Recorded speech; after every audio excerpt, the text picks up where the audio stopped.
Hello guys! In today's video, you will learn how to make Google Chrome your default browser Windows 11. So without further ado, let's get started. To start, open the Google Chrome. And then you'll see at the top right corner, click on three dots. And then select Settings.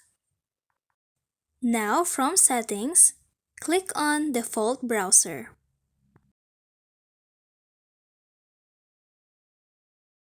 From Default Browser, you can see right here, make Google Chrome the default browser. Now, click on Make Default. And that is how you can make Google Chrome your default browser. And that's it. Thank you for watching. Don't forget to like and subscribe.